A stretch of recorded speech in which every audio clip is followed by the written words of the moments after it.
What is up, fellow benchwarmers? Welcome to Courtside DFS, your daily dose of fantasy DFS. There were two games today. Hindi ganun ka-exciting. Katulad nga sabi namin, tambakan yung Lakers. Medyo tambakan na rin yung Philly, but it was, overall, the performances were nice. Tatum, Jalen Green, si Harden, Embiid. Pretty much everyone performed, other than maybe Horford and Melton, if you pick those guys. Komish, tomorrow, Okay. 12 games late. Simulan na natin Oo. kasi ang daming players. Ang Oo, daming mabilisan. games tomorrow. Ano muna, sa games muna. Lagi natin ginagawa last year yung anong games ang tatargetin, no? Una-una, yung best siguro for me is yung Houston-Atlanta eh. I think that's the highest pace. We're just, again, we don't have any data for this year, pero from the lineups lang, we know Houston, young team, Atlanta, young team, up and coming, both teams to. So it should be a fast-paced game.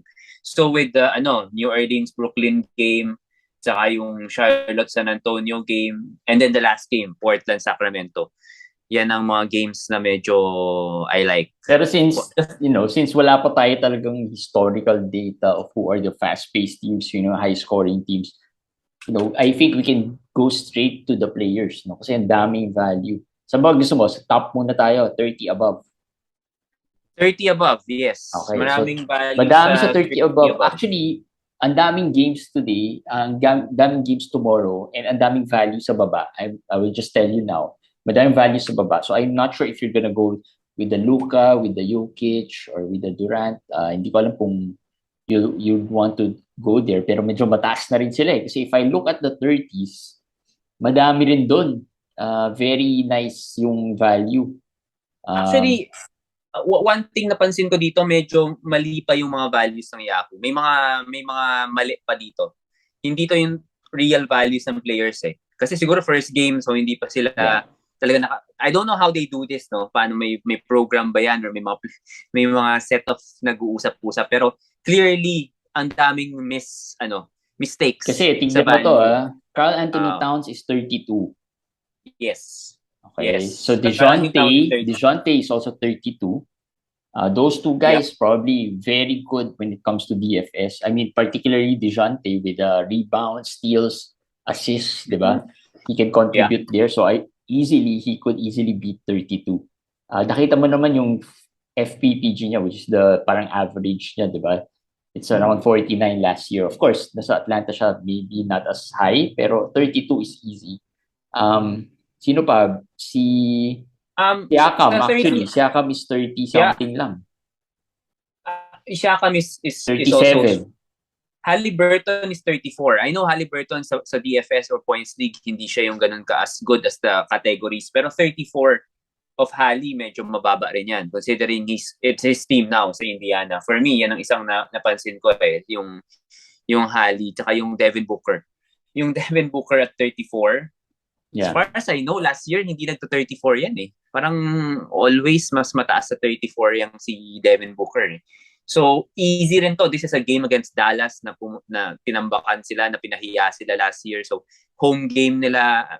I know the vibe is not as good in Phoenix these days, pero still, I think he's gonna have a big game tomorrow. So, with this, so many values dito sa middle of the pack, no, do sa 30 and above, no? Would you still go for the Jokic, for the Luka or KD? Or tingnan muna natin yung 20 below. Actually, 30 to 20. Yung 20 to 30 ang pinakamaraming value. For me, ang daming mali sa 20 to 30. Yeah. Yung 30 and above, yung pinanggit mong DeJounte and Evan, that's okay. Pero yung 20 to 30, outrageous eh. So, ang dami mo pwedeng kuha doon. Tignan na natin. Gobert at 28. Yes. You could easily beat that. Anthony Edwards at 28.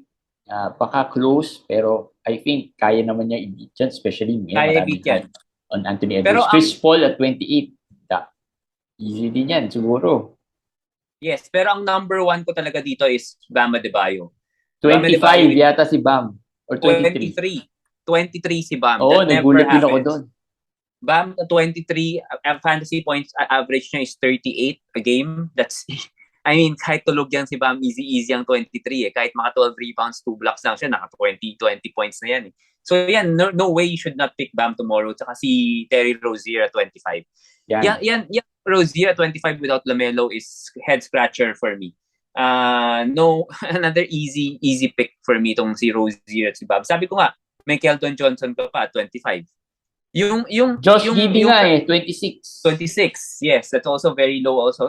Sa dami, minsan ang hirap na rin pumili kasi ang dami. Even Potel at 23, Christian Wood at 23, for me, medyo mababa yan eh.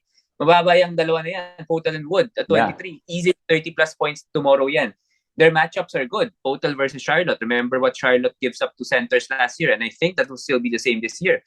So, yung 20 to 30 range na to, nakikita ko, Jalen Brunson, another player I like at 25. Ang dami kong pwedeng kunin dito. Kasi, kaya yung sinasabi mo kanina, we will go with Jokic, we will not go with Jokic.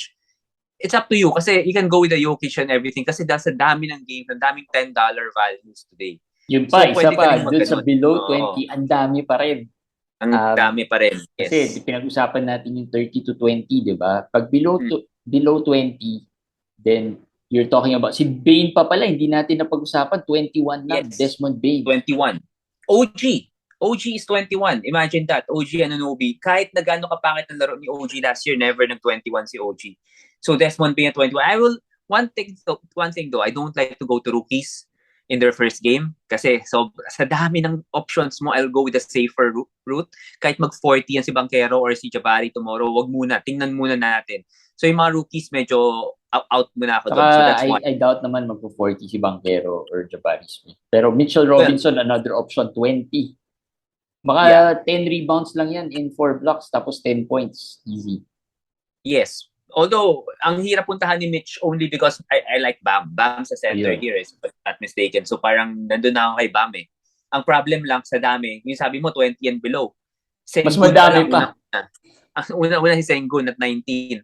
Alam mo, sa fantasy, pagka may binibigyan ng minutes si Sengun, gumagawa yan eh. So, that's and I don't know where to start. Capella at 18.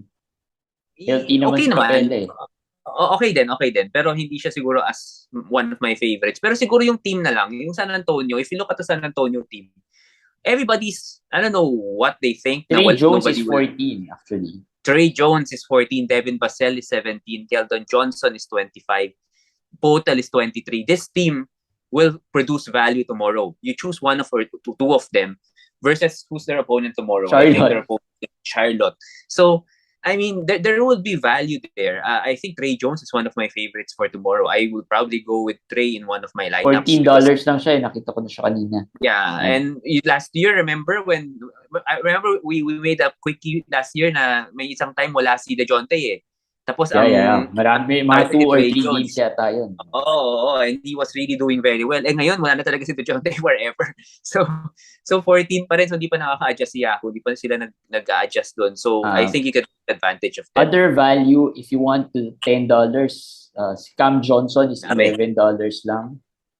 Ang dami kong dito, daming bala. Chris Duarte, Cam Johnson, $11. Chris Duarte, $11 lang din. Diba? Jaden McDaniels of Minnesota is $10. I think he's gonna start. And Ayo is just $10. He's gonna start for sure. Yes. $10 is Kelly Olynyk is $10. Caleb Martin is $10. Santi Aldama is $10. These are the players na medyo ang pinakamahirap tomorrow sinong pipiliin mo dyan? Yan ang mahirap na tanong. Kasi ang dami. Claxton is $13. 13. Yes, Claxton is 13. Laurie Marken is 17. Jalen Smith is 18. So, yung mga yan is lahat viable lahat yan. Plumlee is 13. So, okay. Let's do it this way, no? I think ang natin is gawin natin ang topics talaga natin para may tulong naman din sa kanila. We just listed out all our favorites para may idea din sila sa lahat ng names na binanggit natin. I will go with Rozier Bam. That's for sure.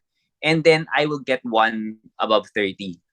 Right now, it's between KD or probably someone like Kat or Hali. Parang ganon. Yun ang sa isip ko. Tapos I'll go, ang sure ko sa below 20. I'll probably go with Trey Jones, as I said. Yan ang isang player na ano ko. Saka probably one of Santi or KD ba? Martin. KD ang pick mo? KD, parang baka mag-KD ako. Either KD or Kat or etong mga ano na to eh. One top player. I'm still deciding on that kasi ang dami nga nilang possible. Yun. Trey Jones yung isa. Yan. Oo. Yan. Ganyan ang strategy ko. Ikaw, ano mo? Yeah, I'm not sure about KD. Parang mas gagawin ko siguro strategy. I'll pick more on the. I don't want to pick the top guys like sina Luka, Jokic, Jokic, Luka, and KD. More of dun sa mag-focus ako dun sa middles. No, like yung mga value like sina Siakam at the 30s, sina Kristaps maybe at the 35, diba? And then i-fill out ko lang yun, more 30s, 20s players, tapos less on the 10, 11 players. I think, kasi sobrang dami yung value, na parang I feel that baka yung ceiling ng mga 10, 11 players is still lower than the floor ng ibang nasa 20s, like sina Bam or Rozier. So I might go that route instead of getting Jokic and then filling out the value players. Kasi nga baka yung ceiling ng $10 mo, mababa lang. Kasi, in all honesty, like players like Ayo, mababa lang naman yung ceiling yan eh. Good value yan, they'll be 10.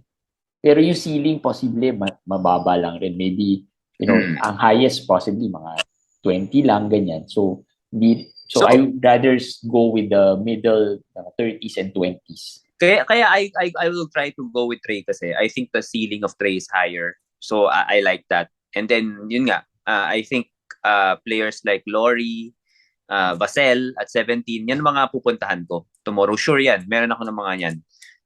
Kung hindi si Lauri Markkanen, si Devin Vassell, one of those $217. Yan sa lineup ko eh.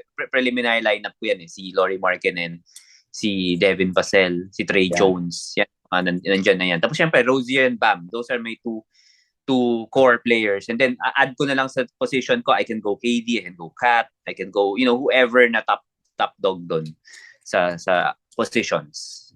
So that's it for today's DFS, Courtside DFS. Ang daming inputs. Ang pinakamahirap lang for tomorrow's games is that we haven't seen who performs well, who's going to be consistent, who's going to be good. So pretty much all of these are based on maybe last year's performances, pero ang dami na ring changes this year to some of the teams that we're not sure, diba? Like players like Kat, 32 nga siya, very low, pero with Gobert there, with the emergence of Anthony Edwards, hindi natin sure if that's low pa ba talaga or baka tama lang siya, diba? So, we'll see. I guess you just pick some value players there you feel based on last year's performances if naglalaro ka na ng DFS. If hindi ka pa naglalaro ng DFS, you could go the top-heavy route and then get some $10, $11 players or $12, $14 players. Pwedeng ganon. Or you could go the middle, walang top player heavy, more on sa gitna. Diba? So, yun. Yeah, that's it for Courtside DFS, guys. It's a quick episode for today.